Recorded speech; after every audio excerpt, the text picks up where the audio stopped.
تو ہر دن جو ہے وہ ہم اس کو کتنی دفعہ پڑھتے ہیں، کتنی دفعہ یہ سورہ جو ہے وہ ہمارے سامنے آتی ہے. کئی لوگ اس کو صرف وہ فرائض کا گنتے ہیں نا کہ 17 ٹائمز ہم اس کو پڑھتے ہیں. تو میں کہتی ہوں کہ صرف فرائض ہی کیوں، سنتے بھی تو ہم الحمدللہ پڑھتے ہیں،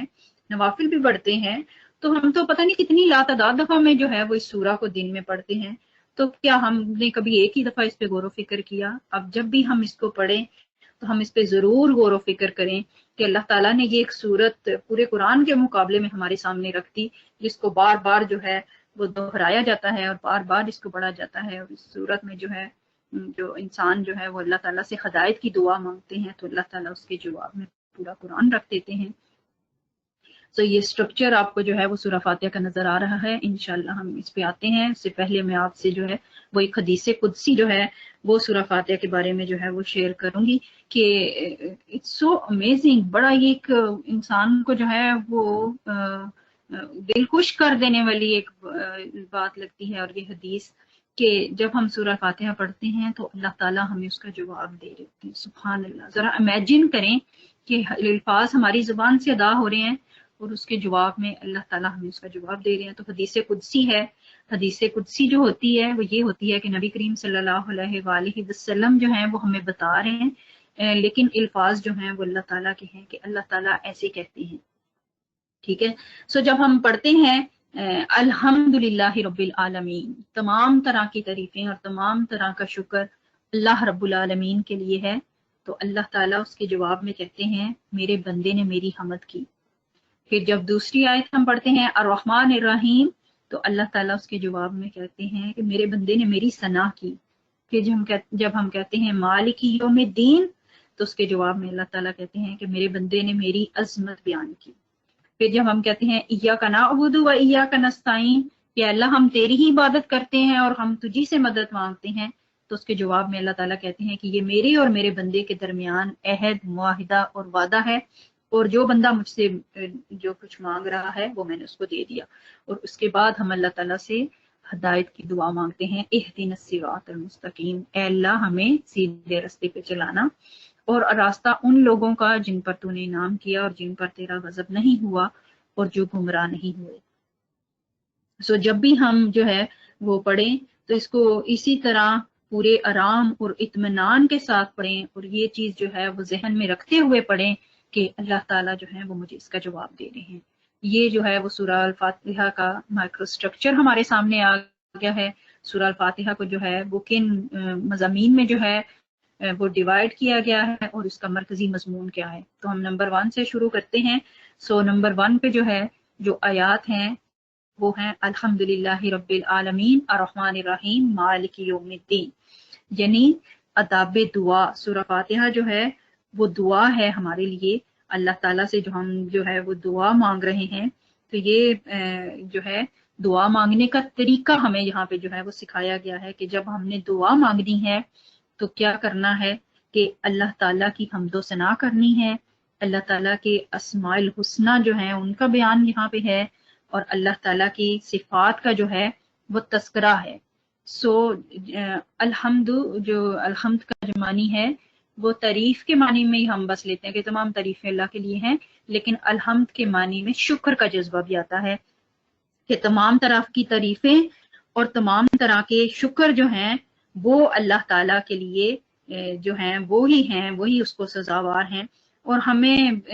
یہ پڑھتے ہوئے ایک جذبہ ہمارے دل سے پھوٹنا چاہیے کہ واقعی اللہ تعالیٰ تیرے لیے ہی سب تعریفیں ہیں اور ہم تیرے ہی شکر گزار ہیں اور ہم تیرا ہی شکر ادا کرتے ہیں. ٹھیک ہے. الرحمن الرحیم اللہ تعالیٰ کے اسماء الحسنہ ہیں، صفاتی نام ہے اللہ تعالیٰ کے کہ اللہ تعالیٰ جو ہے وہ بہت مہربان اور نہایت رحم کرنے والا ہے. سو دعا مانگنے سے پہلے ہم اللہ تعالیٰ کے ساتھ جو ایک ہمارا تعلق ہے اس کو بیان کر رہے ہیں. مالک یوم الدین، مالک ہے روز جزا کا، نہ صرف روز جزا کا بلکہ اس دنیا کا بھی تو وہی مالک ہے، ہماری زندگیوں کا بھی تو وہی مالک ہے، ہر چیز کا مالک اللہ تعالیٰ ہے. سو اس سے ہمیں یہ پتہ چلتا ہے کہ اللہ تعالیٰ ہی اس بات کا سزاوار ہے کہ ہم اللہ تعالیٰ سے مانگیں. ٹھیک ہے. سیکنڈ پیراگراف ہم دیکھتے ہیں تو سیکنڈ پیراگراف میں جو ہے وہ یہ ہے کہ ایاک نعبد و ایاک نستعین، اے اللہ تعالیٰ ہم تیری ہی عبادت کرتے ہیں اور تیری ہی عبادت کرتے رہیں گے. مفسرین اس کو اس طرح بھی کہتے ہیں ایاک نستعین، اور ہم تجھی سے مدد مانگتے ہیں اور تجھی سے مدد مانگتے رہیں گے. اس میں یہ ہے کہ دعا کا حق جو ہے وہ ہم حاصل کر رہے ہیں کہ اللہ کی عبادت کرتے ہیں، عبادت کے لائق بھی وہی ہے، اور مدد بھی اللہ تعالیٰ سے مانگتے ہیں کہ مدد بھی صرف اللہ تعالیٰ ہی کر سکتا ہے. اور اس کو جو ہے اس میں انسان کو جو ہے وہ ایک تھوڑی سی اسٹریٹ لائن بھی اس کو نظر آتی ہے، غور و فکر بھی اس کو نظر آتا ہے کہ میں نے اللہ تعالیٰ سے ہی مدد مانگنی ہے. میرے جو بھی کام رکے ہوئے ہیں، جہاں بھی جو ہے جہاں پہ بھی مجھے ہیلپ کی ضرورت ہوگی تو وہ یہی ہوگا کہ اللہ تعالیٰ مجھے جو ہے وہ اس میں جو ہے وہ میری ہیلپ کریں گے، اور اللہ تعالیٰ مجھے اس میں جو ہے وہ کامیاب کریں گے، اور میں نے اللہ تعالیٰ سے ہی جو ہے اس کو مانگنا ہے. ٹھیک ہے، پھر آگے جو اصل چیز ہے، اب آداب دعا ہم نے سیکھ لیے کہ دعا کیسے مانگنی ہے، پھر دعا کو جو ہے وہ اس کا حق کیا ہے وہ بھی ہم نے سیکھ لیا. اب آگے جو ہے وہ اصل دعا جو ہے وہ اللہ تعالیٰ نے ہمارے سامنے رکھی ہے. اللہ تعالیٰ نے یہ مثالی دعا ہمیں جو ہے وہ ہم انسانوں کو سکھا دی، اور جو ہے وہ اصل دعا کیا ہے وہی اس سورہ کا مرکزی مضمون بھی ہے، اہدنا الصراط المستقیم، کہ اے اللہ تعالیٰ میری رہنمائی کر دے، مجھے سیدھے رستے کی ہدایت عطا فرما دے. تو یہ ہدایت میری عزیز بہنوں ایسی چیز ہے کہ جس کے ہم سب انسان جو ہیں وہ محتاج ہیں. اور یہ کوئی ایسا نہیں ہے کہ صرف ایک دفعہ کوئی ہم نے جو ہے وہ مانگ لیا، ایک ٹریک پہ ہم چڑھ گئے تو پھر ہم جو ہے وہ وہیں رہیں گے، بلکہ ہمیں ہر وقت اس جامع دعا کو جو ہے یہ مانگنے کی ضرورت ہے. اور دنیا میں ہم دیکھیں کہ اگر کسی کے پاس ساری نعمتیں ہوں، سب کچھ ہو، مال بھی ہے، اولاد بھی ہے، اسٹیٹس بھی ہے، رتبہ بھی ہے، جابس بھی ہیں، بہت کچھ ہے، لیکن اگر صراط مستقیم نہیں ہے تو یہ ساری چیزیں بیکار ہو جاتی ہیں. یہ ساری صراط مستقیم نہ ہو تو ہر چیز جو ہے اس کی نفی ہو جاتی ہے. لیکن اگر انسان صراط مستقیم پہ ہے تو پھر انسان کی جو مال و دولت ہے، جو اس کی اولاد ہے، جو اس کا اسٹیٹس ہے، جو اس کا رتبہ ہے، جو اس کی جاب ہے، وہ سارا کچھ اس کے لیے باعث برکت ہو جاتا ہے، کیونکہ وہ اسٹریٹ راستے پہ ہے، سیدھے راستے پہ ہے. اور یہ جو سیدھے راستے کی دعا ہم اللہ تعالیٰ سے مانگ رہے ہیں، سورہ فاتحہ میں ہم اللہ تعالیٰ سے دعا مانگتے ہیں، تو اس کے جواب میں اللہ تعالیٰ نے پورا قرآن ہمارے سامنے رکھ دیا ہے کہ یہ ہے سیدھا راستہ، یہ ہے صراط مستقیم، یہاں سے تمہیں صراط مستقیم نظر آئے گا، یہاں سے تم اس کو جو ہے وہ حاصل کر سکو گے. اور پھر اسے اگلی آیت میں، آخری آیت میں جو ہے وہ پھر ہم اس دعا کی وضاحت کرتے ہیں. وضاحت دعا ہے کہ اللہ تعالیٰ مجھے کن لوگوں کے راستے پہ چلانا، انعام یافتہ لوگوں کے راستے پہ. صراط الذین انعمت علیہم، ان لوگوں کا راستہ جن پر تو نے انعام کیا ہے. تو اب یہ انعام یافتہ لوگ کون ہیں؟ کون سے ایسے لوگ ہیں جن پر اللہ تعالیٰ نے انعام کیا ہے؟ وہ انبیاء علیہ السلام ہیں، صدیقین ہیں، شہداء ہیں، صالحین ہیں. ان کا راستہ اللہ تعالیٰ ہمیں عطا فرمانا. سب سے اوپر کیٹیگری میں جو ہے نیک لوگوں میں جو ہے انعام یافتہ لوگوں میں انبیاء علیہ السلام آتے ہیں، اس کے بعد صدیقین کا رتبہ ہے، اس کے بعد شہداء کا رتبہ ہے، اور پھر صالحین نیک لوگ. تو ہم اللہ تعالیٰ سے دعا کرتے ہیں کہ اللہ تعالیٰ ہمیں ایسے لوگوں کا ساتھ نصیب کرنا، اور ہم پہ ایسے جو ہے ہمیں صراط مستقیم پہ چلانا جیسے تو نے اپنے انعام یافتہ لوگوں کو جو ہے وہ اس راستے پہ چلایا ہے. تو یہ جب ہم یہ دعا کر رہے ہیں تو پھر ہمیں یہ کوشش بھی کرنی چاہیے کہ ہم ان کا راستہ جو ہے، نیک لوگوں کا راستہ جو ہے، انعام یافتہ لوگوں کا راستہ حاصل کرنے کے لیے ہمیں جو قرآن ہدایات دیتا ہے اس کو ہم جو ہے وہ اس پہ چلیں، اس پہ عمل کریں، تاکہ ہمیں نیک لوگوں کا ساتھ بھی نصیب ہو سکے. اور پھر ہم ساتھ میں کہتے ہیں کہ اللہ تعالیٰ ہمیں ایسے لوگوں کا راستہ نہ دکھانا، ایسے لوگوں کا ساتھ نہ دینا جو غیر المغضوب علیہم ولا الضالین ہیں. ایسے لوگ نہیں ہمیں کہ جن پر تیرا غضب ہوا ہے اور جو راستے سے بھٹکے ہوئے ہیں. اب غضب جو ہے وہ اللہ تعالیٰ کا کیسے کن لوگوں پہ ہوا؟ کہ جن لوگوں نے اللہ کے پیغام کو، اللہ کے میسج کو جان لینے کے بعد پھر اس کو بدل دیا، اس کو جو ہے وہ چینج کر دیا. جان لینے کے بعد، خوب سوچ سمجھ لینے کے بعد اپنی ہٹ درمی کی بنا پہ اس کو بدل دیا، اس کو چینج کر دیا. اللہ تعالیٰ ہمیں ایسے لوگوں سے بچائے، ایسے لوگوں سے پناہ میں رکھے، اور ہمیں ایسے عمال کرنے سے محفوظ رکھے کہ ہم جان لینے اور سمجھ لینے کے بعد جو ہے اس کو چینج کریں. اور پھر کہا کہ ولدالین، اور جو حد سے بڑے ہوئے ہیں، جو بٹکے ہوئے ہیں، جو حد سے جو ہیں وہ بڑھ گئے ہیں. اللہ تعالیٰ گمراہ لوگ، ایسے لوگوں کا راستہ بھی نہ دکھانا کہ جنہوں نے اصل سے بھی بڑھ کر زیادہ کرنے کی کوشش کی، اور وہ اس جو اللہ تعالیٰ کا راستہ تھا، جو تھا صحیح راستہ، اس سے جو ہے اس سے انسان جو ہے وہ نکل گیا اور اس راستے سے جو ہے وہ بھٹک گیا. تو اللہ تعالیٰ ہمیں ایسے راستوں سے محفوظ رکھیں، اور ہم جو ہے وہ جب صراط مستقیم کی دعا اللہ تعالیٰ سے مانگیں تو ساتھ میں جو ہے وہ یہ ہے کہ اس کا حق بھی ادا کرنے والے ہوں. اس راستے پہ جب ہم چلنے کے لیے جو ہمیں ضروریات ہیں ہماری، وہ بھی ہم اپنے آپ کو پوری کرنے والی ہوں. اس میں ہم اپنے جسم کے ساتھ ساتھ اپنی روح کی غذا بھی جو ہے وہ بھی پوری جو ہے وہ کرنے والی ہوں. ٹھیک ہے. اور پھر آگے جو ہے وہ ہمارا آج کا ہم اپنے سورہ فاتحہ کی جو ہم کر رہے ہیں اس کے اختتام کی طرف بڑھتے ہیں. تو وہاں پہ یہ ہے کہ ہماری جو آخری سلائیڈ ہے اس کو میں نکالتی ہوں. جی، ہماری جو آج کی آیت ہے جو ہم نے اس سورہ سے جو ہے سورہ الفاتحہ سے لی ہے، وہ ہے اہدنا الصراط المستقیم، جو اصل دعا بھی ہے سورہ فاتحہ کی، سورہ فاتحہ کا مرکزی مضمون بھی ہے. اور یہ آیت ہماری آج کی آیت تکرار بھی ہوگی کہ اللہ تعالیٰ ہم جو ہیں وہ تجھ سے مانگتے ہیں، ہدایت کی دعا مانگتے ہیں، اللہ تعالیٰ ہمیں ہدایت کے رے پہ چلا. اس آیت کو جو ہے یہ آج کو جو ہے وہ آیت تکرار ہم رکھیں گے، اور یہی ہمارے جو ہے وہ کرنے کا کام بھی ہوگا کہ ہم اس پہ جو ہے وہ غور و فکر کریں گے اور اللہ تعالیٰ سے جو ہے وہ اس چیز کی دعا مانگیں گے کہ ہمیں ہدایت کے راستے پہ چلائیں. اور ہم اس کو جو ہے کیسے حاصل کر سکتے ہیں، اس سلسلے میں ہم نے اپنا پلان بنانا ہے. اپنی جو آج کا ہمارا دن ہے وہ ہم نے اس پہ لگانا ہے کہ صراط مستقیم پہ چلنے کے لیے مجھے جو ہے وہ کن چیزوں کی ضرورت ہے اور کن جو میرے سامنے جو ہے فائدہ مند ہو سکتی ہیں ان کو جو ہے وہ میں لے کے چلوں اور ان کو جو ہے وہ اس پہ جو ہے وہ عمل کر سکوں. تو اللہ تعالی ہم سب کے لیے اس پہ عمل کرنا آسان بنائے، ہم سب کو جو ہے وہ اس پہ اپنے آپ کو جو ہے وہ فوکس کر سکیں. اس آیت پہ ہم نے فوکس کرنا ہے کہ ہدایت کی دعا مانگ رہے ہیں اور مجھے اس کی ضرورت ہے. اور ہمیں اس کی ضرورت کب تک رہے گی؟ جب تک انشاءاللہ العزیز ہم اللہ سے جنت میں نہیں پہنچ جائے. اور جب انسان جنت میں پہنچ جائے گا نا تو وہاں جو ہے اللہ تعالیٰ کی ہم بیان کریں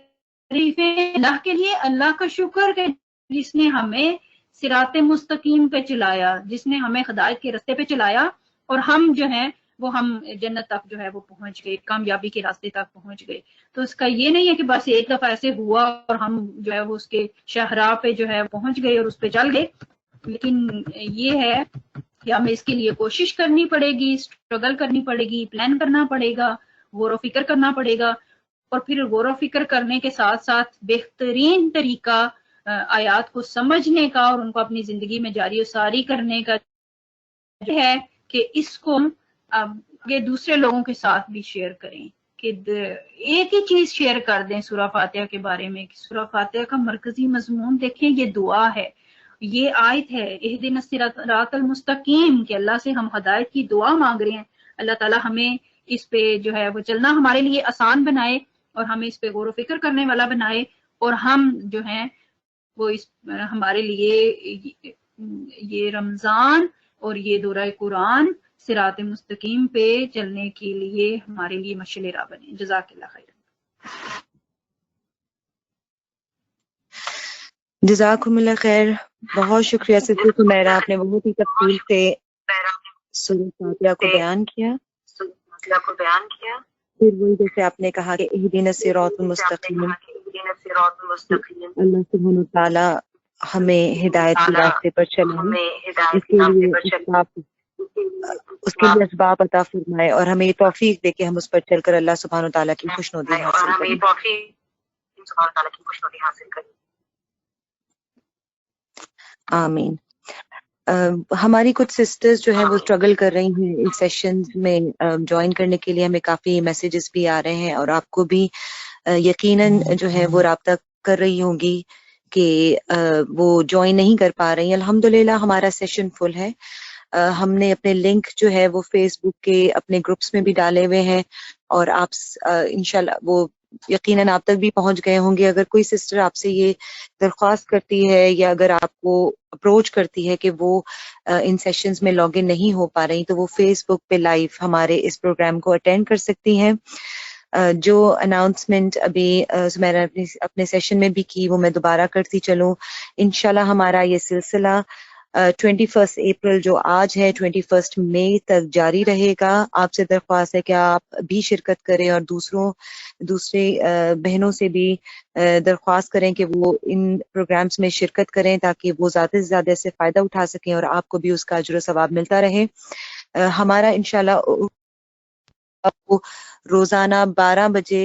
سے 1:30 بجے تک ہوگا، اور سیم انگلش سیشن جو ہے ہمارا 4:30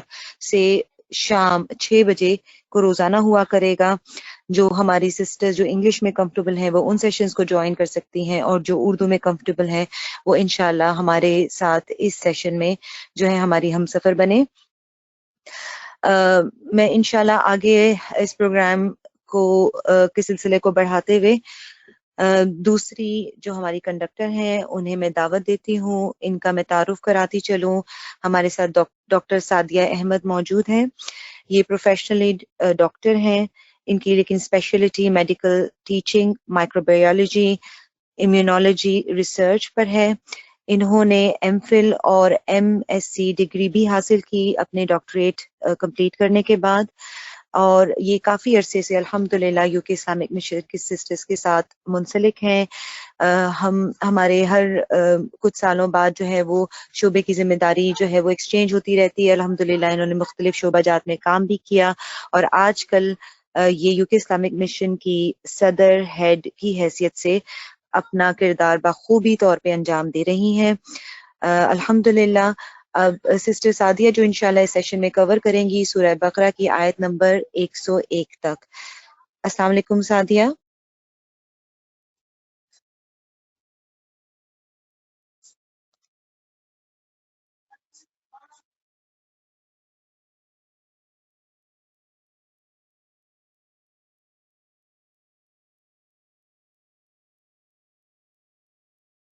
السلام علیکم ورحمۃ اللہ وبرکاتہ۔ شمع میری آواز صحیح آ رہی ہے؟ جی آپ کی آواز بالکل صحیح آ رہی ہے۔ ٹھیک ہے، جزاک اللہ خیرن۔ انشاءاللہ ہم شروع کرتے ہیں۔ سب بہنوں کو السلام علیکم ورحمۃ اللہ وبرکاتہ۔ جیسے کہ الحمدللہ ہمارا آج ایک نئے سفر کا آغاز ہوا ہے، اللہ سبحانہ تعالیٰ سے دعا کرتے ہیں کہ اللہ تعالیٰ اس میں آسانی عطا فرمائے، برکت عطا فرمائے، سب کو گھروں میں اس کو خوشی سے سکون سے سننے کی اور اس کو سمجھنے کی بھی اللہ تعالیٰ ہمیں قوت عطا فرمائے۔ الحمدللہ اللہ نے ایک خوبصورت دن دیا آج، جو خاص طور پہ بہنیں یو کے میں ہیں، ظاہر ہے اس کے حساب سے اگر ہم دیکھیں تو ہم اللہ سبحانہ تعالیٰ کی ساری رحمتوں کو ذہن میں لا کے، جو کہ آج کل ایک اپروچ جسے مائنڈ فلنس کہتے ہیں، کہ جب کوئی چیز ہم امبارک اپون کرنے لگتے ہیں، کوئی بڑی جرنی یا کوئی بڑا مقصد، تو ہم اپنے ذہن کو اور جسم کو پوری طرح حاضر کریں، اور اسی کو نیت کی جسے کہتے ہیں نیت کو حاضر کرنا بھی کہتے ہیں۔ تو اللہ سبحانہ تعالیٰ سے دعا کرتے ہیں کہ اللہ تعالیٰ ہمیں نیت کی درستگی اور پاکیزگی عطا فرمائے۔ ہم نے خوبصورت جو آیات تھیں سورہ فاتحہ کی، اور اس کے علاوہ سورہ بقرہ کی آیات، جن کو مشاری کی جو قاری مشاری ہیں، ہم نے ان کو سنا جب ہم نے 10 منٹ پہلے ہم تلاوت کا آغاز کر دیتے ہیں، تو اسی لیے کہ ایک ہمارا مائنڈ جو ہے وہ قرآن کے ساتھ اور اس ٹیون، اس ویو لینتھ کے اوپر آ جائے، تاکہ ہم بہترین جو قرآن کے موتی ہیں وہ چن سکیں۔ اللہ تعالیٰ جزا دے ہماری سسٹر سمیرا کو، انہوں نے بہترین طریقے سے سورہ فاتحہ کا جو لب لباب ہے، جو اس کا حاصل ہے، وہ ہمارے سامنے رکھا۔ تو ہم اللہ تعالیٰ سے یہ بھی دعا کرتے ہیں کہ اللہ تعالیٰ ہمیں صراط مستقیم کے لیے، ہدایت کے لیے دعا کرنے والا اور شدید طلب کرنے والا بنائے۔ ساتھ ہی ساتھ ہم اپنے سیشن کے شروع، یہ جو دوسرا پارٹ ہے، اس کے شروع میں یہ دعا بھی مانگتے ہیں کہ اللہم ارنا الحق حقا وارزقنا اتباعہ وارنا الباطل باطلا وارزقنا اجتنابہ۔ اور حضرت موسیٰ کی جو دعا شرح صدر کے لیے ہے، ہم وہ سب بھی ایک مانگ لیں اپنے لیے کہ اللہ تعالیٰ ہمیں شرح صدر عطا فرمائے۔ رب اشرح لی صدری ویسر لی امری واحلل عقدۃ من لسانی یفقہوا قولی، کہ اللہ تعالیٰ ہم قرآن سے جو کچھ بھی ابھی سمجھیں، اور اس سے پہلے بھی اور آگے آنے والے دنوں میں بھی، اللہ تعالیٰ اس میں ہمیں جو حق ہے اس کو بالکل کلیئر کر دے، کسی قسم کا بھی شک ہمارے دل میں، دماغ میں اور ہمارے عمل میں، اور ہمیں ایسے لوگوں سے بھی اور ایسے شیطان کے وسوسوں سے بھی بچائے اللہ، جن کی وجہ سے ہم شک میں مبتلا ہو جاتے ہیں، اور قرآن کا باطل جو ہے وہ ہمیں کلیئرلی باطل نظر آئے اور ہم اس سے اپنے لیے اجتناب کرنے کی، اس سے دور رہنے کی پوری طرح سے تدبیر کر سکیں۔ جیسا کہ آپ کو بتایا گیا کہ یہ جو سمری آف قرآن ہے یہ ایک خلاصے کے طور پہ پیش کی جائے گی سورہ بائی سورہ، اور اس میں ہمارا فوکس جو ہے، ہماری تھیم جسے کہہ سکتے ہیں، ہمارا ایک طرح سے سینٹر پوائنٹ جو ہے وہ اس پہ رہے گا کہ ہر سورہ میں ہم اپنا تذکرہ ڈھونڈیں، جو کہ سورہ انبیاء میں اللہ تعالیٰ نے فرمایا نا کہ اے انسان اس میں تیرا ذکر ہے، تو ہمیں اپنا ذکر تلاش کرنا ہے تاکہ ہم اس ذکر کو تلاش کرتے، اس پہ عمل کرتے، اس پہ سمجھتے اور ہدایات پہ عمل کرتے ہوئے انشاءاللہ انعام یافتہ لوگوں میں شامل ہو جائیں۔ جس طرح کہ آپ کو لے آؤٹ بتایا گیا ہے تو اسی طریقے سے ہم سورہ بقرہ کو انشاءاللہ العزیز آج شروع کریں گے۔ سورہ بقرہ جو ہے قرآن کی ترتیب کے حساب سے دوسری صورت ہے، تو ہم انشاءاللہ سورہ بقرہ کا مختصر اور جامع خاکہ انشاءاللہ پیش کریں گے، جس میں سے آج آدھی سورہ بقرہ کی جو آیتیں ہیں وہ کرنے کی ہم کوشش کریں گے۔ اللہ سبحانہ تعالیٰ سے دعا ہے کہ وہ ہمارے وقت میں اور ہماری سمجھ میں برکت عطا فرمائے۔ سورت کا شان نزول کہ کب اللہ کے نبی صلی اللہ علیہ وسلم پہ نازل کی گئی اور اس کا مرکزی مضمون کیا ہے، پھر آیات میں غور و فکر کریں گے، جو آیتیں ہیں ان کو ایک بلاک کے طور پہ لیں گے کہ جیسے پہلی 39 آیات 39 آیات کا ایک مین ٹاپک چل رہا ہے تو ہم اس پہ غور و فکر کریں گے، پھر اگلی کچھ بڑے بلاک آف آیا لیں گے جس میں ایک ٹاپک چل رہا ہے۔ جب ہم صورتوں میں غور و فکر کریں گے اور ان کے اندر آیتوں کے ایک بڑے حصے پہ غور و فکر کریں گے تو میں چاہوں گی کہ ہم سب اس پہ توجہ دیں کہ اللہ سبحانہ تعالیٰ نے صورتوں کو بھی بہترین ایک خوبصورت جسے کہتے ہیں ایک پرسنالٹی عطا کی ہے، اور ہمیں بظاہر لگتا ہے جب ہم نے غور و فکر نہیں کیا ہوتا تو کہ یہ ایک دم سے موضوع کیوں بدل گیا، لیکن اصل میں وہ بہت خوبصورتی سے لنکڈ ہوتا ہے۔ تو اللہ تعالیٰ ہمیں سمجھ عطا کرے ہم سب کو کہ انشاءاللہ ہم وہ جو لنک ہے صورتوں کا آپس میں بھی اور ود ان سورہ جو آیتوں کا آپس میں گروپ بائی گروپ لنک ہے وہ بھی ہم سمجھ سکیں۔ اور پھر جیسے کہ سسٹر سمیرا نے آپ کو بتایا کہ ایک آیت آپ کو دی جائے گی روزانہ، وہ ہمارے لیے بھی ہے، کروانے والوں کے لیے بھی اور سننے والوں کے لیے بھی، کہ اس آیت پہ ہم روز کا روز غور و فکر کریں، اور پھر اس کے اوپر جو کرنے کا کام جیسے انہوں نے دیا کہ ہم اس کے اوپر تھوڑی سی چیزیں لکھیں۔ آپ کو پتہ ہے کہ یہ ہاتھ جو ہیں اور یہ آنکھیں اور یہ جو کان ہیں اور اس کے علاوہ جو غور و فکر کی صلاحیت ہے، یہ سب علم حاصل کرنے کے ذریعے ہیں، اور قیامت کے دن ان سب کی گواہی ہمارے حق میں یا ہمارے خلاف پیش ہوگی۔ تو ہم اللہ سے دعا کرتے ہیں کہ ہم اپنی جو یہ علمی صلاحیتیں حاصل کرنے کے لیے جو اللہ نے ہمیں ہماری جسم میں بہترین دیے ہوئے ہیں اعضاء، ہم ان کو اس رمضان میں اپنے پورے طریقے سے کام پہ لگائیں اور ان کو اپنے لیے قیامت کے دن اپنے حق میں گواہ بنائیں انشاءاللہ۔ تو آپ ضرور اس کے اوپر کچھ لکھیں، جو بھی ٹاسک ہے کہ آج کے دن میں نے کیا سیکھا، اور جو یہ مجھے آیتیں تکرار دی اس کو میں نے جب غور و فکر کیا تو مجھے کیا حاصل ہوا، اس کو اگر ہم لکھ لیں گے انشاءاللہ، اور آپ کو اینڈ میں بتایا جائے گا کہ آپ وہ لکھا ہوا جو ہے کس کو انشاءاللہ سینڈ بھی کر سکتے ہیں ایز فیڈ بیک۔ یہاں پہ ایک اور بہت اہم چیز ہے کہ جو ہم اردو سمجھنے والے زیادہ لوگ ہیں، ہمارے ہاں ایک تلاوت کا جو لفظ ہے اس کی کچھ جسے کہنا چاہیے سپرفیشل، میں یہ تو نہیں کہوں گی سطحی برے طریقے سے، لیکن کچھ ایک کنونشنل سا مطلب سمجھا جاتا ہے، ایک عام سا مطلب لے لیا جاتا ہے۔ تو تلاوت کا جو مطلب ہے، یہ لفظ اس کا جو روٹ ورڈ ہے وہ تلو سے نکلا ہے، جس کا مطلب ہوتا ہے پیچھے آنا۔ لیکن عربی میں جب نبی اکرم صلی اللہ علیہ وسلم سے اور صحابہ کرام کے عمل سے جب ہمیں قرآن کی تلاوت کے بارے میں پتہ چلتا ہے تو اس میں جو بہت اہم چیز ہے جو ہمارے سامنے آتی ہے کہ وہ صرف ناظرہ تلاوت نہیں ہوتی۔ اس تلاوت کا مطلب ہے کہ زبان تو وہ تلاوت کر رہی ہے، یعنی زبان اس ٹیکسٹ کے پیچھے لگی ہے، لیکن ساتھ ہی ساتھ دل اور دماغ بھی اس کے پیچھے لگ جائیں۔ پھر دل و دماغ سے سوچ بدلے تو سوچ کے ساتھ زندگی بھی اس کے پیچھے لگ جائے، پھر میرے جسم کے اعضاء بھی اس کے پیچھے لگ جائیں، قرآن وہی بن جائے جو کہ ہم قرآن کی دعا کرتے ہیں کہ اللہ تعالیٰ اس کو میرا امام بنا دے، اس کو میرے لیے نور ہدایت بنا دے، اس کو میرا گائیڈ یعنی رہنما بنا دے، قرآن آگے ہو اور میری زندگی اور میں اس کے پیچھے لگ جاؤں۔ اور قرآن جب ہم پڑھیں اس طریقے سے تو ہمارے اندر دل تک جذب ہو جائے، ہماری آنکھوں سے آنسو نکلیں، ہماری زندگی کا کوئی گوشہ اس تلاوت کے اثر سے خالی نہ ہو، اور تلاوت کے اس عمل سے جب ہماری زبان اس کے پیچھے لگے گی تو ہماری آنکھیں، جسم اور دل اور عمل بھی بدلے، اور اس کے ساتھ ساتھ ہماری سوچ میں وہ انقلاب یعنی وہ چینج آ جائے جس کے بعد ہم اپنی زندگیوں میں وہ عمل لا سکیں کہ ہم کہیں کہ ہم نے قرآن کو اپنا لیا۔ ہم قرآن والے بن جائیں، جو کہ اللہ کے نبی صلی اللہ علیہ وسلم جن کے لیے بشارت دی کہ وہ اللہ والے ہیں، اور یہ تلاوت کا عمل ہے جس کے نتیجے میں تبدیلی آتی ہے. تو ہم اللہ سے دعا کرتے ہیں کہ اللہ تعالیٰ ہمارے دلوں کو، دماغ کو، ہمارے عمل کو اور ہمارے جسم اور کا ان سائڈ آؤٹ جو ہے وہ اللہ سبحانہ تعالیٰ قرآن کے ذریعے بدل دے اس رمضان میں انشاءاللہ.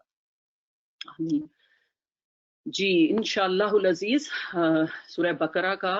آغاز کرتے ہیں. اعوذ باللہ من الشیطان الرجیم. سورہ بقرہ جیسے کہ سب جانتے ہیں قرآن کی طویل ترین سورت ہے، اور آپ دیکھیں گے کہ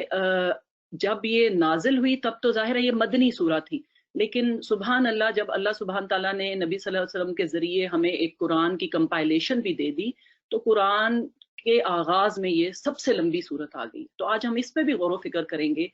کہ اللہ تعالیٰ نے جب لوگ اسلام میں داخل ہو رہے تھے اور اسلام ایک دین کے طور پہ دنیا میں آیا تھا تب اس کی ٹائمنگ اور تھی، لیکن اب جب کہ دنیا میں اسلام ایک رائج دین کے طور پہ ہم سب کو اس کی آسانی بھی ہے اس کے اندر داخل ہونے کی، تو اللہ سبحانہ تعالیٰ نے اس کو فوراً سورہ فاتحہ کے بعد رکھا ہے. یہ ایک نہایت فضائل والی سورت ہے جن کو انگلش میں ورچوز کہتے ہیں. اس کے اتنے فضائل ہیں کہ اس کے لیے الگ سے ایک وقت چاہیے، لیکن میں چونکہ یہ ہم سمری اور خلاصہ پیش کریں تو میں چاہوں گی کہ بہنیں جو ہیں اس کے بعد اس کے بارے میں مزید جو ہے ریسرچ اپنی کر سکتی ہیں، اور اتھینٹک احادیث کے مطابق ہم انشاءاللہ آپ کے سامنے ورچوز رکھیں گے اور فضائل رکھیں گے. سورہ بقرہ جیسے میں نے کہا کہ یہ مدنی سورت ہے اور اس کے ٹوٹل 286 آیات ہیں،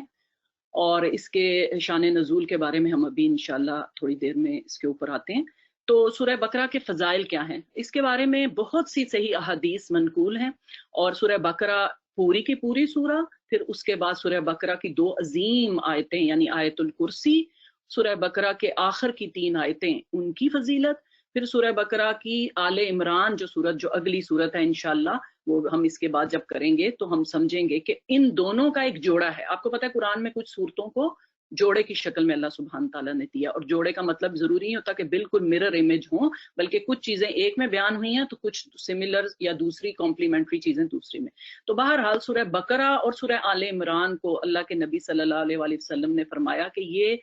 زہراوین ہیں. زہراوین کا مطلب ہے کہ چمکتی ہوئی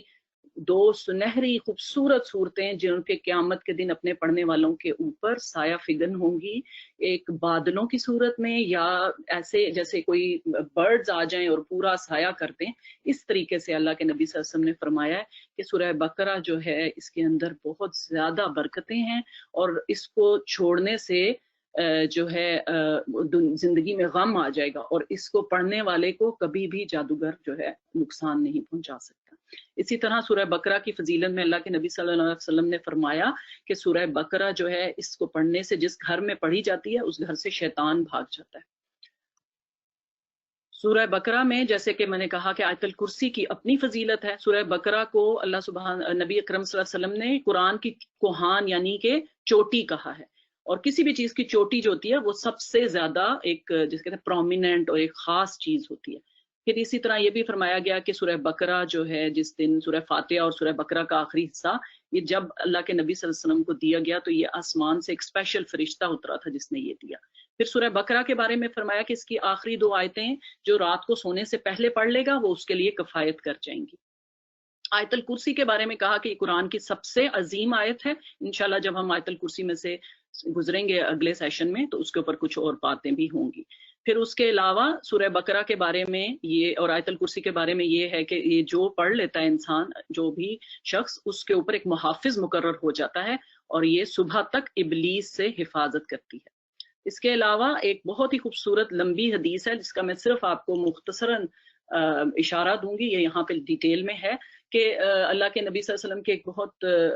صحابی تھے عزیز اسید بن حضیر. انہوں نے جب اس کی ریسیٹیشن کی تو آپ کو کئی لوگوں نے یہ واقعہ سنا ہوگا کہ انہوں نے پھر ایک روشنی چمکتی ہوئی سی دیکھی اور ان کے گھوڑے زور زور سے ٹاپنا شروع ہو گئے. تو انہیں بتایا گیا صبح نبی صلی اللہ علیہ وسلم سے جب بات کی تو آپ نے فرمایا کہ وہ فرشتے تھے جو تمہاری تلاوت سننے کے لیے نیچے اتر آئے تھے. تو اس کا مطلب ہے کہ قرآن ان جنرل، لیکن سورہ بقرہ کی تلاوت اگر کی جائے خوبصورت آواز میں تو فرشتے جو ہیں وہ بھی اس کو سننے کے لیے حاضر ہو جاتے ہیں. تو اللہ سبحانہ تعالیٰ ہمیں سب سے پہلے جو سورہ بقرہ کی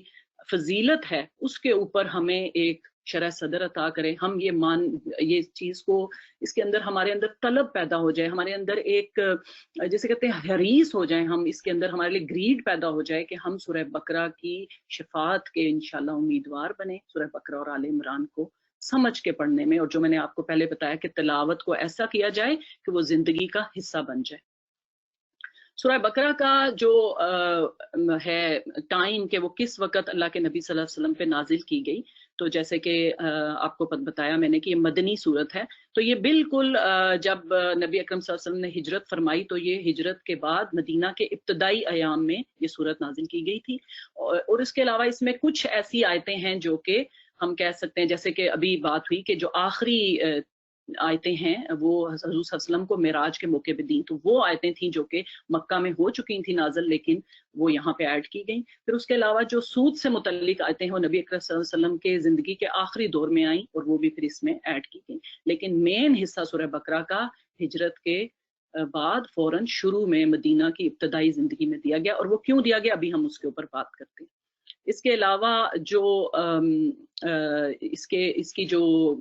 ہے بیک گراؤنڈ، اگر ہم اس کے اوپر بات کر لیں، یعنی کہ شان نزول کیا ہے اس صورت کا، تو ہم نے جیسے ابھی بات کی کہ نبی اکرم صلی اللہ علیہ وسلم نے اس وقت ہجرت کر کے آپ تشریف لائے تھے مدینہ، اور مدینہ میں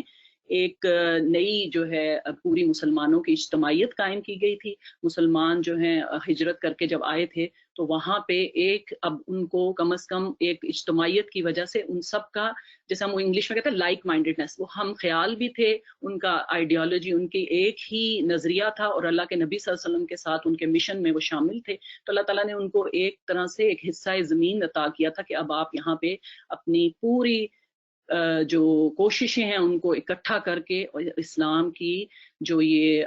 تحریک اٹھی ہے اس کے لیے پوری جان جوکھوں کے ساتھ لگ کے کام کریں تاکہ اللہ تعالیٰ دین کو غلبہ عطا فرمائے، اور یہ ہم نے دیکھا کہ انشاءاللہ 13 سال کی مدت میں اللہ تعالیٰ نے یہ ہمیں کر کے دکھا دیا نبی اکرم صلی اللہ علیہ وسلم اور ان کے جانثار صحابہ کی انتھک کوششوں کی وجہ سے۔ تو اب جب کہ وہاں پہ آپ کو پتا ہے اس سے پہلے مدینہ میں اللہ سبحانہ تعالیٰ نے جو صورتیں نازل کی، مکہ میں نازل کی، ان مکن صورتوں میں سارا زور توحید رسالت آخرت پہ ہے، اور اس کے ساتھ ساتھ صبر پہ، اور صبر کے ساتھ اپنے ہاتھ روکے رکھنے پہ۔ تو مدینہ میں آنے کے بعد یہ سچویشن بدلی ہے، اور اللہ سبحانہ تعالیٰ نے جو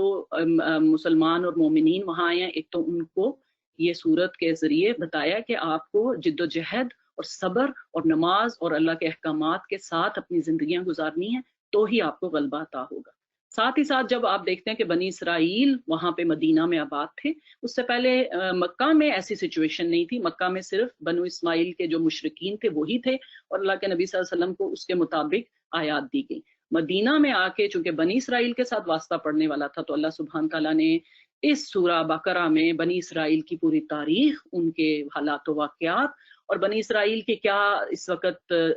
جو ہے دینی حالات تھے، جو وہ پہلے اہل کتاب تھے، ایک پرانی امت تھے، لیکن وہ ایک طرح سے بگڑے ہوئے مسلمان تھے، انہوں نے اپنا سب کچھ جو دینی امامت تھی اور جو دین کے تعلیمات تھی وہ فراموش کر چکے تھے۔ تو اللہ سبحانہ تعالیٰ نے نبی اکرم صلی اللہ علیہ وسلم کو بھی اور صحابہ کو بھی، اور ساتھ ہی ساتھ ان بنی اسرائیل کو بھی دوبارہ سے ایک دفعہ فائنل کال ٹو اسلام کہ آپ آنا چاہتے ہیں اس اسلام کے دائرے میں، تو یہ آپ کے لیے موقع ہے، اور ان کو بھی یاد کرایا کہ آپ نے اپنے طرف جو ہدایت آئی تھی، جو کتاب آئی تھی اور جو رسول آئے تھے ان کے ساتھ کیا کیا تھا، وہ سب ان کو یاد کرایا گیا۔ اور پھر تیسری بہت اہم چیز کہ سورہ بقرہ میں، جو کہ مکی صورتوں میں ہمیں نظر نہیں آئے گا، کہ سورہ بقرہ کی شروع میں اللہ تعالیٰ نے انسانوں کی ایک بہت اہم قسم جن کو منافقین کہتے ہیں، ان کے بارے میں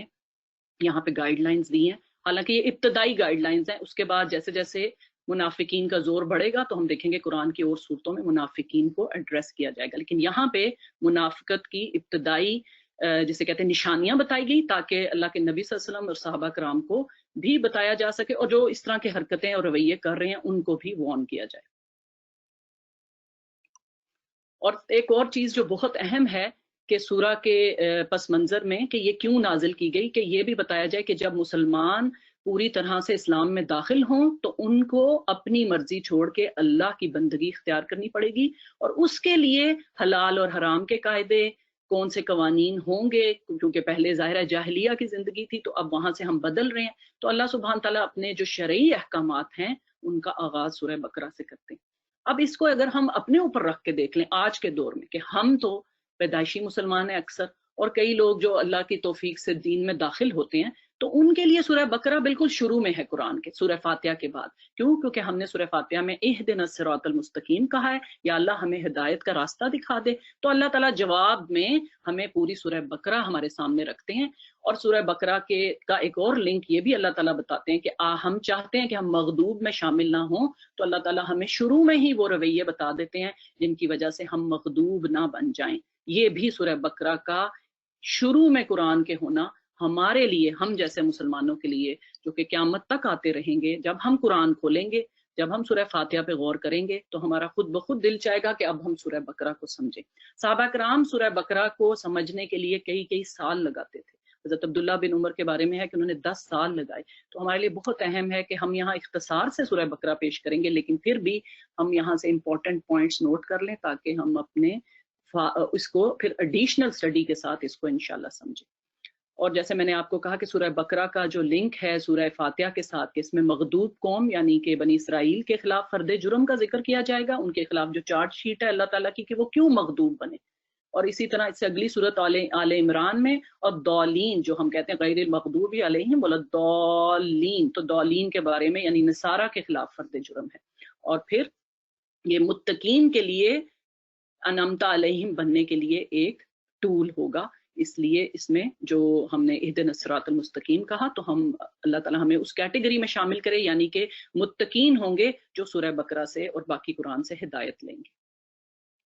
اب ہم آ جاتے ہیں سورہ بقرہ کے مرکزی مضمون پہ. جیسے کہ آپ کو سسٹر سمیرہ نے بتایا کہ ہر سورہ کا ایک مرکزی مضمون ہے، اور جب ہم سورہ کی سٹڈی کرتے ہیں تو جو ہماری تھیم ہے یعنی کہ میں اس سورہ میں کہاں ہوں، وہ ہم انشاءاللہ وہ ہم اپنے عمل کے لیے، اپنے غور و فکر کے لیے ساتھ ساتھ رکھیں گے. تو سورہ بقرہ کا مرکزی مضمون امامت کی تبدیلی ہے. اب چونکہ ہم لوگ بہت زیادہ اردو میں بھی کئی دفعہ عام چونکہ مطالعہ وغیرہ اتنا نہیں کرتے اور سادی زبان کی عادت ہوتی جا رہی ہے ہمیں، تو کئی دفعہ ہمیں امامت کا ورڈ بھی سمجھ نہیں آتا. امامت جو ہے لیڈرشپ کو کہتے ہیں، لیکن دنیاوی لیڈرشپ میں اور یہ امامت جس کی اللہ تعالیٰ ذکر کر رہے ہیں اس میں بہت فرق ہے. دنیاوی لیڈرشپ تو ظاہر ہے دنیا کو چلانے کے لیے ہے جو کہ بہت امپورٹنٹ ہے، اللہ نے وہ بھی اس کا بھی وعدہ کیا، لیکن ہدایت کے لیے کون دنیا کو، دنیا کی وہ پوری آبادی کو، جو اس وقت تو آپ جانتے ہیں کتنی بڑی آبادی ہے 6 بلین پلس، تو اللہ سبحانہ تعالیٰ نے جو بھی چوزن امت ہوتی ہے اس کے اوپر امامت، اس کو رسول دیا ہوتا ہے وقت کا، اور اس کے پاس کتاب ہوتی ہے جو کہ ہدایت کا سورس ہوتی ہے. تو اس وقت جب سورہ بقرہ نازل کی گئی تو اس وقت اس سے پہلی امت بنی اسرائیل تھے، اور اللہ سبحانہ تعالیٰ کیٹیگوریکلی جاب ڈسکرپشن اور جاب کی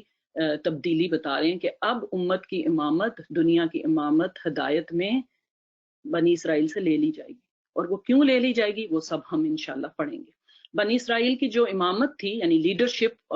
فار گائیڈنگ دا ہیومینٹی،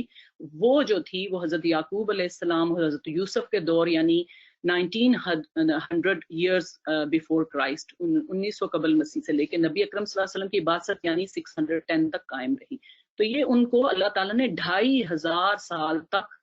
امامت کے اوپر فائز رکھا. یہ ہمارے لیے بہت بڑا لمحہ فکری ہے. اس وقت اللہ سبحانہ تعالیٰ نے جب یہ امامت ان سے لے کے اللہ کے نبی صلی اللہ علیہ وسلم کی امت کو دے دی ہے جو کہ قیامت تک قائم رہے گی، تو ہمارے لیے بہت بڑا لمحہ فکر ہے کہ ہم سوچیں کہ ایک اتنی بڑی امت جس کو اللہ تعالیٰ نے، ابھی ہم پڑھیں گے کہ بہت ہی اپنا لاڈلا چہیتا اور بہت ہی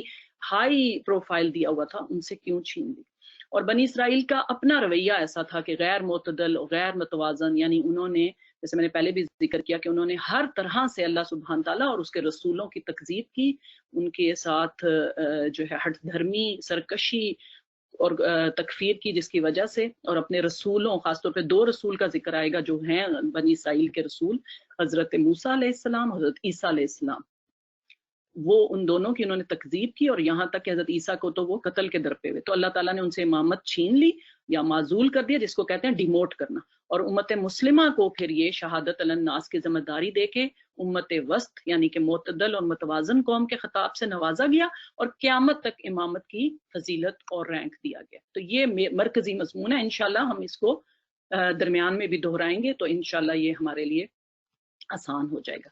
اب جیسے میں نے کہا کہ سورہ بقرہ بہت ایک طویل صورت ہے، قرآن کی سب سے طویل صورت ہے، تو ہم اس کو سمجھنے کے لیے اس کو بہت سے مفسرین نے مختلف طریقے سے بیان کیا ہے. کئی لوگوں نے اس کے 9 حصے کیے ہیں، کئی لوگوں نے اس کے 7 حصے کیے ہیں. ہر طریقے سے پڑھا جا سکتا ہے، لیکن یہاں پہ ہم آپ کے سامنے جب پیش کریں گے تو جیسے میں نے کہا کہ آیات کے اوپر جنرلی کیا ٹاپک چل رہا ہے اس کے حساب سے اس کو 4 حصوں میں ڈیوائیڈ کیا گیا ہے. کہ پہلی 39 یعنی کہ 39 آیتیں جو ہیں وہ تمہید بھی ہے، لیکن اس کے اندر پوری دنیا کے لوگوں کو بتایا گیا کہ وہ ون آف دا 3 کیٹیگریز ہوں گے، جو کہ ہمارے لیے بڑا اہم ہے. کہ جیسے ہی ہم نے سورہ فاتحہ سے سمجھا کہ ہم ہدایت حاصل کرنا چاہتے ہیں، اب پہلے ہی ہمارے سامنے جو آیتیں آتی ہیں اس میں 3 طرح کے لوگوں کا، جن کا سورہ فاتحہ میں اشارہ تھا کہ انعمت علیہم ہوں گے، مغضوب ہوں گے، ضالین ہوں گے. تو اب اللہ تعالیٰ ذرا کھول کے بیان کریں گے کہ 3 طرح کے لوگ کیسے ہوتے ہیں اور وہ کیوں اپنے اپنے انجام پہ اینڈ اپ ہوں گے.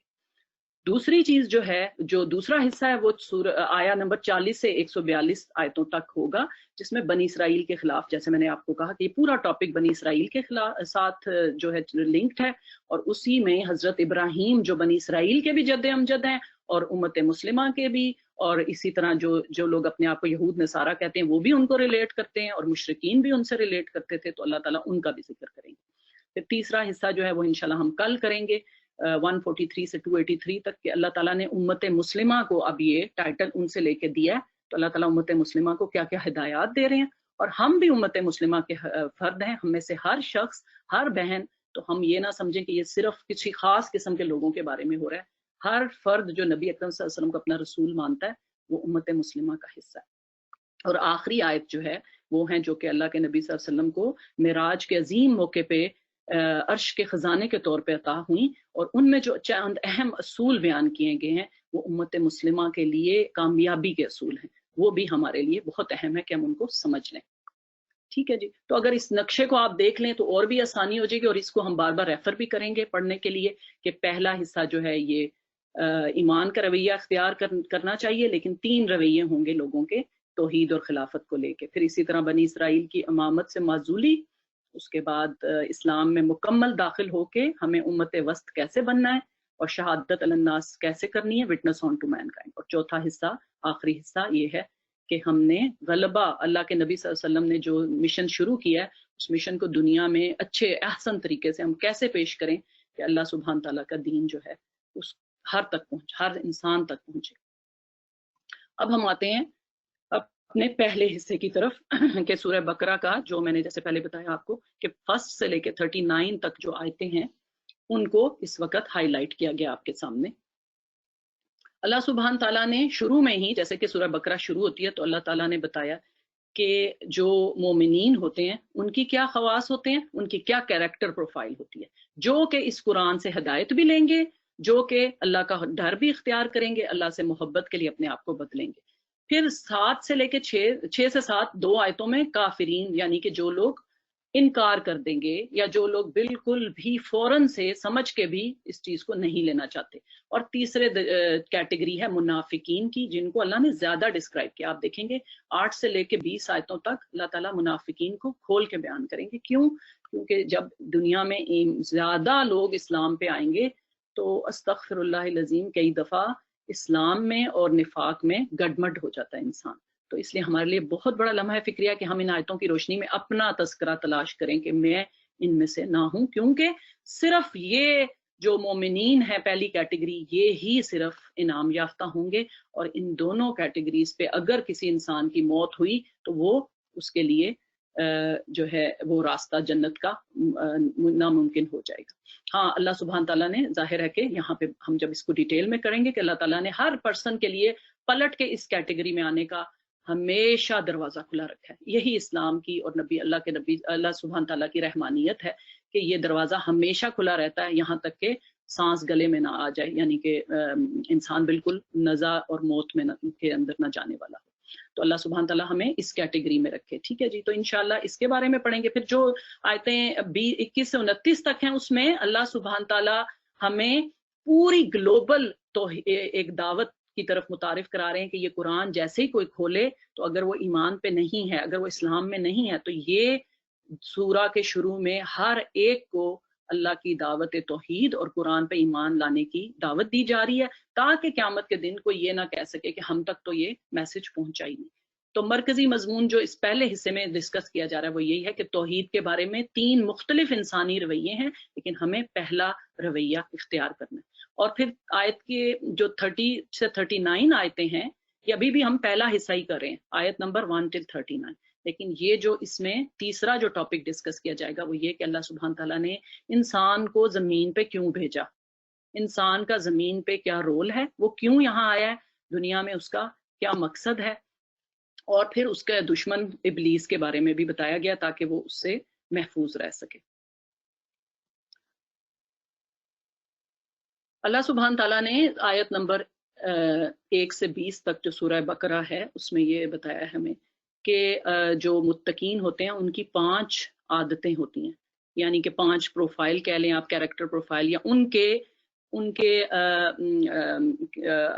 اعمال جو ہیں وہ اس طرح کے ہوں گے تو وہ مومنین ہی ہوں گے انشاءاللہ، اللہ تعالیٰ ہمیں ان میں شامل کرے۔ تو جیسے کہ آپ سب کو پتہ ہے کہ پہلی جو 5 آیتیں سورہ بقرہ کی، اس میں اللہ سبحانہ تعالیٰ نے مومنین کی جو 5 صفات بیان کی ہیں کہ وہ ایمان بالغیب رکھتے ہیں، نماز قائم کرتے ہیں، اللہ کی راہ میں انفاق یعنی کہ اللہ کی راہ میں خرچ کرتے ہیں، اور ساری جو کتابیں ہیں قرآن اللہ کی طرف سے آئی ہوئی آسمانی صحیفے اور کتابیں ان پہ بھی ایمان رکھتے ہیں، اور ساتھ ہی ساتھ قرآن کے اوپر بھی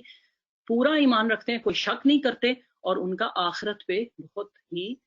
اسٹرانگ یعنی کہ اچھا ایمان ہوتا ہے کہ آخرت کے اندر جو جواب دہی ہے وہ انسان کو متقین کی فہرست میں لاتا ہے۔ اور یہی چیز ہے جو کہ باقی 2 کیٹیگریز میں نہیں ہوتی، وہ آخرت کے بارے میں یا تو شک میں مطلع ہوتے ہیں یا ان کے اپنے بنائے ہوئے عقیدے ہوتے ہیں، اور اس سے بھی بڑھ کے انہوں نے خود ساختہ اپنے بنا لی ہوتی ہیں یہ شفاعت کے لیے کچھ نہ کچھ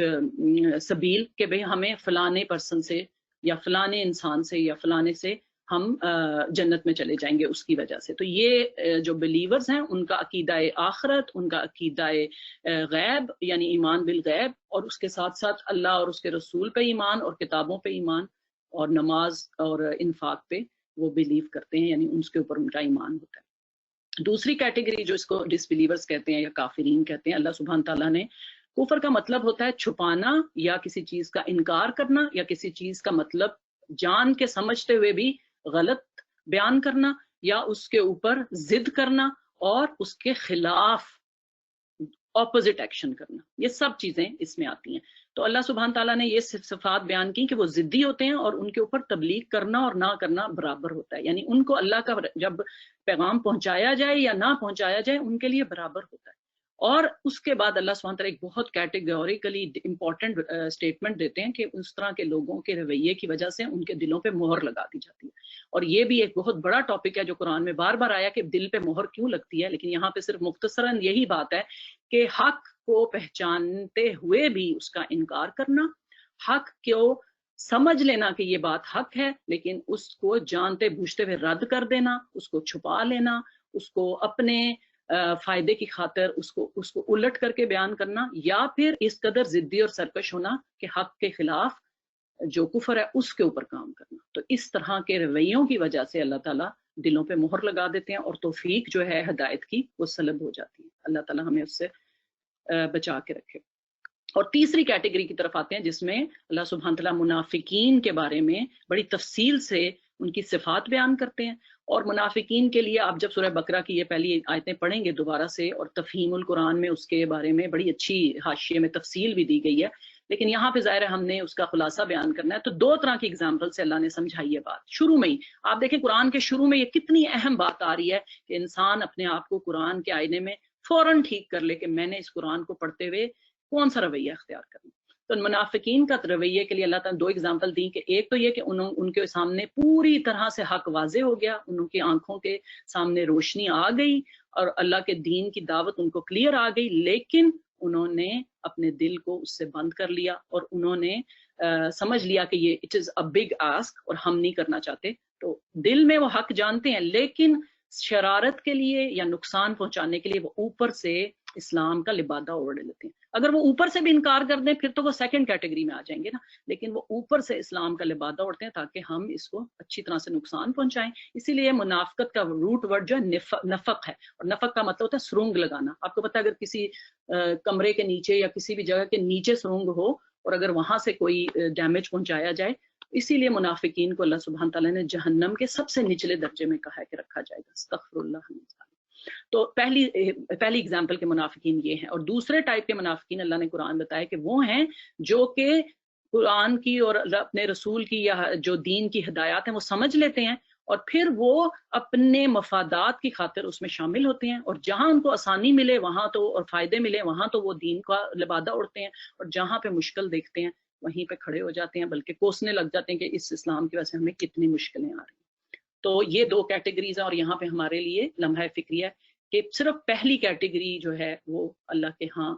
انعام یافتہ لوگوں میں شامل ہوگی، اور اللہ سبحانہ تعالیٰ سے دعا کہ ہمیں، ہماری نسلوں کو اللہ تعالیٰ ہمیشہ متقین اور انعام یافتہ لوگوں میں شامل رکھے، اور ہمیں منافقت اور کفر کے رویوں سے غور و فکر اور شعور کے ساتھ بچنے کی توفیق عطا فرمائے، آمین۔ اس کے بعد جو اگلی آیتیں شروع ہوتی ہیں ان کا جو ٹاپک ہے وہ اللہ سبحانہ تعالیٰ نے پورے کے پوری انسانیت کو ایک طرح سے خطاب فرمایا۔ اللہ تعالیٰ فرماتے ہیں یا ایھا الناس اعبدوا ربکم الذی خلقکم، اللہ جو تمہارا رب ہے، اے انسانوں کے گروہ میں تم سب کو اپنی بندگی اختیار کرنے کے لیے کہہ رہا ہوں۔ تو اللہ سبحانہ تعالیٰ یہاں پہ یہ گلوبل کال کر رہے ہیں تاکہ اللہ سبحانہ تعالیٰ جو کہ ہمارے خالق ہیں، ہمارے مالک ہیں،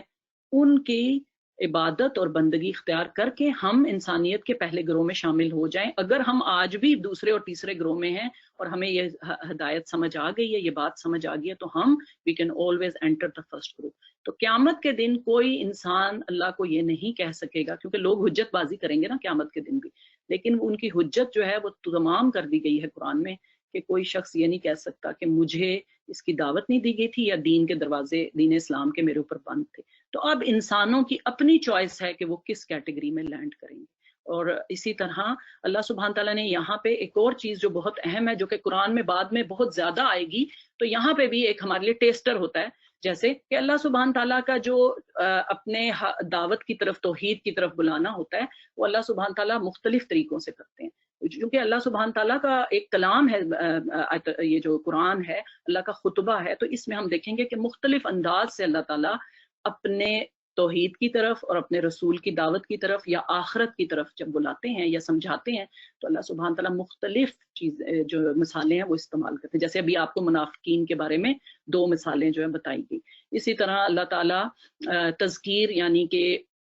سوچ سمجھ کی طرف دعوت دیتے ہیں کہ انسان تم غور نہیں کرتے، کیا تم نے، جیسے کہ ابھی سسٹر سمیرا نے بھی ہمارے سامنے یہ آیت پیش کی کہ اے انسان اس میں تمہارا ذکر ہے، تو کیا تم عقل سے کام نہیں لیتے؟ پھر اسی طرح وارننگز، انذار کے ذریعے یا گلیڈ ٹائڈنگز کے لیے آگے بھی اللہ تعالیٰ ان دونوں انجام کے بارے میں بہت اچھی آیتیں ہمارے سامنے رکھیں گے کہ اگر اپنا جو چوائس ہے، اپنی جو ارادہ اور اختیار ہے اچھی طرح استعمال کرو گے تو تمہیں یہ جو ہے فائدے اور یہ جنت کا حصول ملے گا، اور وہاں پہ یہ تمہارے لیے سامان زندگی ہوگا۔ اور دنیا میں بھی کیا وعدے کیے ہیں اللہ تعالیٰ وہ بھی قرآن میں بتاتے ہیں، اور اسی طرح دنیا اور آخرت دونوں کا نقصان جو ہے اس کو انذار کہتے ہیں، تو اللہ تعالیٰ وہ ہمیں دکھاتے ہیں قرآن میں آیتوں کے ذریعے۔ پھر اسی طرح اللہ تعالیٰ آخرت کی مختلف سٹیجز کے بارے میں بھی ذکر کرتے ہیں تاکہ ہمارے لیے ایک اس سے تنبیہ ہو جائے۔ پھر کمپیئر اور کنٹراسٹ کا بھی ایک طریقہ کار ہے، یعنی آپس میں چیزوں کو کمپیئر کنٹراسٹ کرنا، ایک دوسرے سے ان کو ملا کے اور پھر اس میں جیسے کہ اللہ تعالیٰ اکثر جگہوں پہ پہلے اگر مجرمین کا ذکر کریں گے تو فوراً بعد پھر اللہ تعالیٰ جنت والوں کا بھی ذکر کرتے ہیں، آپ نے دیکھا ہوگا اکثر جگہوں پہ یہ قرآن میں آئے گا۔ پھر اس کے علاوہ اللہ تعالیٰ انٹلیکچوئل ڈیبیٹ یعنی کوئی ایسا سوال پوچھتے ہیں جس سے جو عقل کرتا ہے، جو عقل رکھتا ہے، جو ذی شعور انسان ہے وہ ضرور غور و فکر کرنے پہ مجبور ہو جائے گا، جیسے کہ اللہ تعالیٰ ان آیتوں میں ہمارا دھیان ڈلوا رہے ہیں کہ اللہ نے تمہارے لیے یہ زمین اور آسمان مسخر کیے ہیں، تمہارے لیے نہریں بہائی ہیں، تمہارے لیے بارش کا پانی جاری کیا ہے۔ تو یہ سوچنے کی بات ہے کہ یہ سارا کچھ جو ہمارے ارد گرد ہو رہا ہے ان کو آیات افاقی بھی کہتے ہیں، کہ اللہ تعالیٰ آفاقی سائنس سے ہمارے لیے آیتوں کے ذریعے ہمیں چاہتے ہیں کہ ہم غور و فکر کریں، اے بندہ کہ تو یہاں پہ کیوں آیا ہے اور تجھے کس نے پیدا کیا۔ اور اسی طرح ہمارے اپنے جسم کے اندر جو نشانیاں ہیں، کئی جگہوں پہ اللہ اس کی طرف دھیان دلائیں گے، کئی جگہوں پہ اللہ تعالیٰ تاریخ کے آثار جو ہیں ہمارا توجہ اس طرف ڈلوائیں گے، اور کہیں جگہوں پہ کامن سینس کوسچن اللہ تعالیٰ پوچھیں گے کہ اے انسان تو ایک زمانے میں ایک نطفہ تھا، تو کیا تو کوئی قابل ذکر چیز تھا؟ یہ کتنا بڑا کامن سینس کوسچن ہے، لیکن ہم میں سے اکثر اس پہ غور و فکر نہیں کرتے۔ اب ہم اگلے پیراگراف یا اگلے آیتوں کے گروپ کی طرف چلتے ہیں، جو کہ آیتیں شروع ہوتی ہیں 30 سے لے کے 39 تک، جس میں بہت اہم ٹاپکس ڈسکس کیے گئے ہیں۔ سب سے پہلے اللہ سبحانہ تعالیٰ ذکر جو ہے ان کا فرشتوں کے ساتھ جو اللہ تعالیٰ کا کلام ہے کہ میں ایک خلیفہ زمین میں پیدا کرنے جا رہا ہوں، تو وہ والی آیتیں ہیں۔ آپ سب نے جنہوں نے سورہ بقرہ کا پہلے بھی مطالعہ کیا ہوا ہے انہیں پتہ ہے کہ یہ بہت اہم آیتیں ہیں، اور اللہ سبحانہ تعالیٰ وہاں پہ پوری طرح سے بتاتے ہیں کہ بنی آدم کا مقام کیا ہے، اور پھر ابلیس کا اس پورے جیسے کہنا چاہیے پکچر میں کیا رول ہے۔ ابلیس کی دشمنی کو باقاعدہ طور پہ ایک طریقے سے پریکٹیکلی حضرت آدم کے ساتھ وہ سب ہوا، جس کی وجہ سے بنی آدم یعنی ہم جو حضرت آدم کے آگے ذریت ہیں، ہمیں پتہ چلے کہ ابلیس ہمارا کس قدر بڑا دشمن ہے۔ یہاں پہ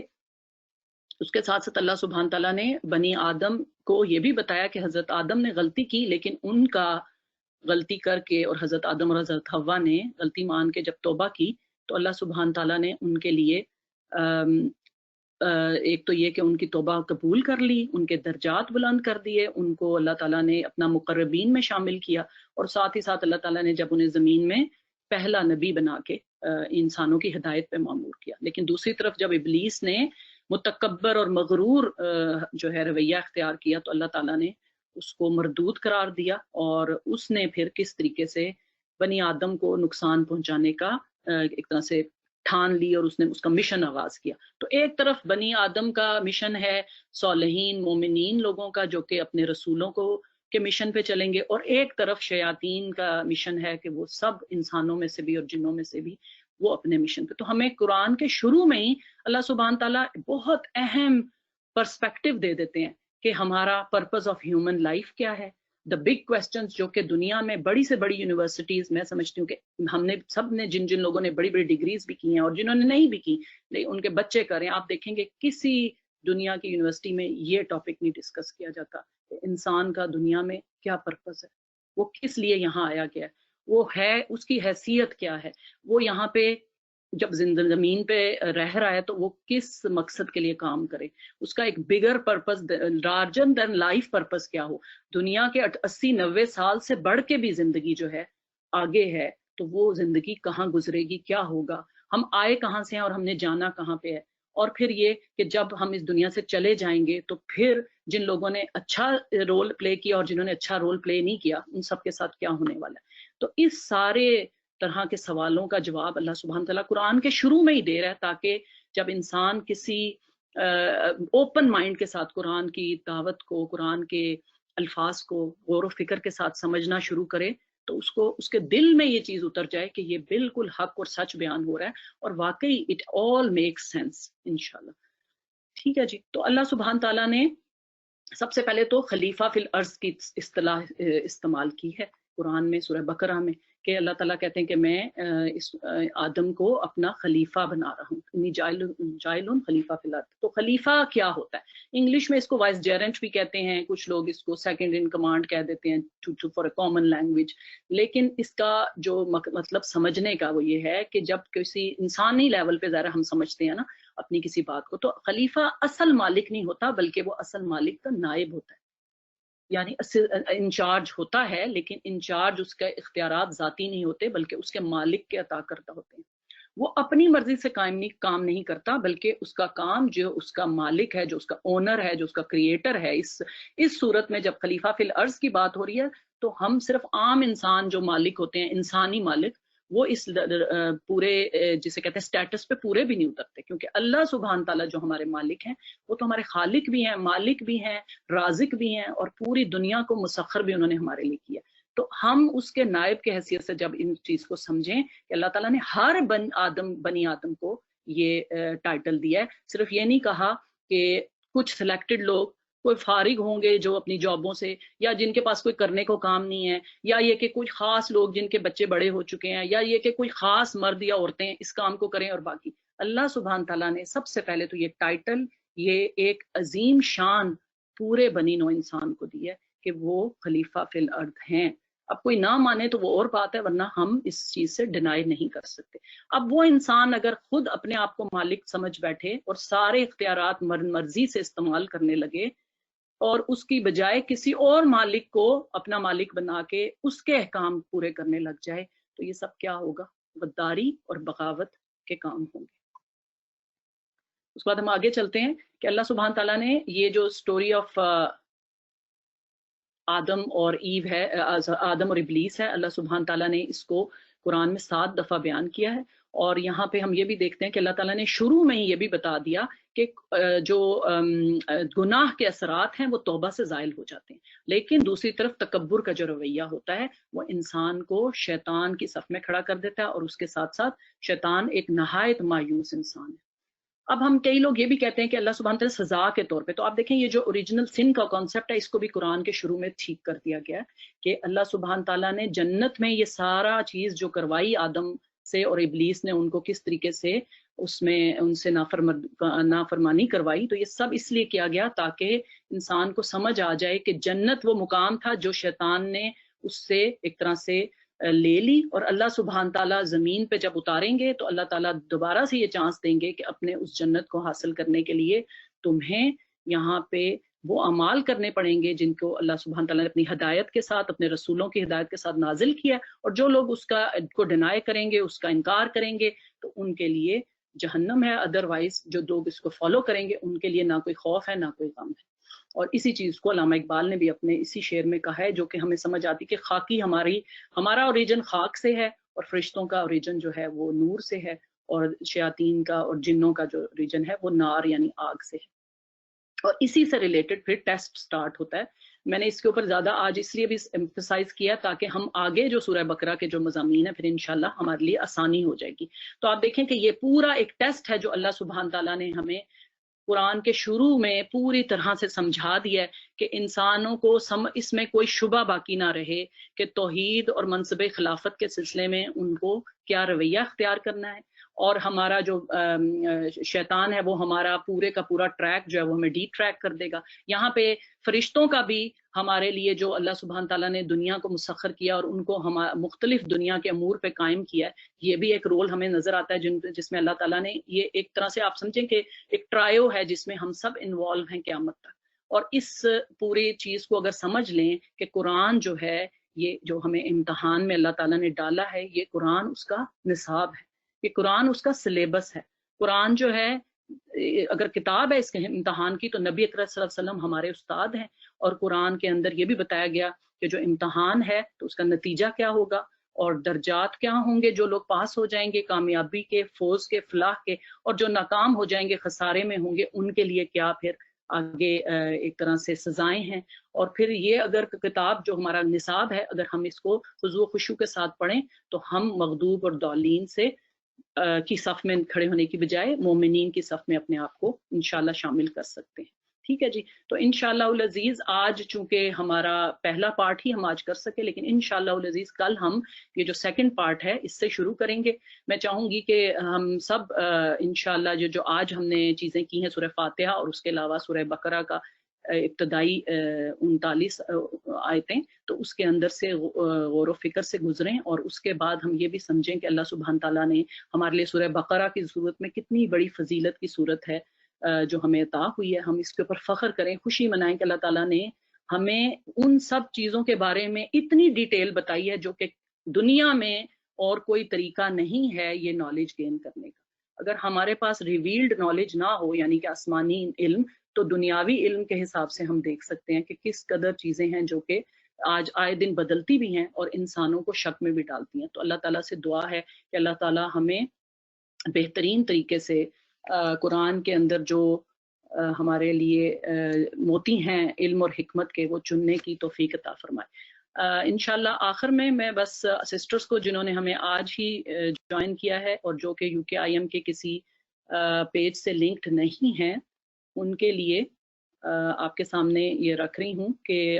وہ ہمیں فیس بک سے بھی لائیو جوائن کر سکتے ہیں۔ جن لوگوں نے واٹس ایپ گروپ اگر جوائن کرنا ہے جو کہ UKIM کے سسٹرز پیجز پہ نہیں ہیں اور جوائن ہونا چاہتے ہیں ان کے لیے یہ نمبر ہے سامنے، تو ایک واٹس ایپ گروپ رن کیا جا رہا ہے، اس میں ہمارے سارے اپڈیٹس جو ہیں آئیں گے۔ اس کے علاوہ جو آپ کو آج کرنے کا کام دیا گیا ہے اور ریفلیکشن ٹاسک ہے اور آیا آف تکرار ہے، تو اس کے لیے آپ اس جو ای میل ہے یہ سب کے لیے استعمال ہو سکتی ہے، سسٹرز UKIM کی بھی اور نان UKIM کی، sisters@ukim.org۔ اور ہمارا انسٹا پیج بھی ہے، اس کو بھی لائک کریں۔ اس کے علاوہ میں چاہوں گی کہ میں آپ کی طرف توجہ دلاؤں، جو لوگ انگلش میں سننا چاہیں گے یا اور ان کے ملنے والی بہنیں ہیں جو کہ انگلش میں سننا چاہیں گی، تو آج 4:30 سے 6 بجے تک ہمارا انگلش کا سمری آف قرآن بھی شروع ہو رہا ہے۔ اللہ تعالیٰ سے دعا ہے کہ اللہ تعالیٰ بہترین جو ہے لوگوں کے اندر قرآن سے غور و فکر اور تدبر حاصل کرنے کی توفیق عطا فرمائے۔ انشاءاللہ ہم آج کا سیشن کمپلیٹ کرتے ہیں۔ سبحانک اللہم و بحمدک، نشہد ان لا الہ الا انت، نستغفرک و نتوب الیک۔ السلام علیکم ورحمۃ اللہ وبرکاتہ۔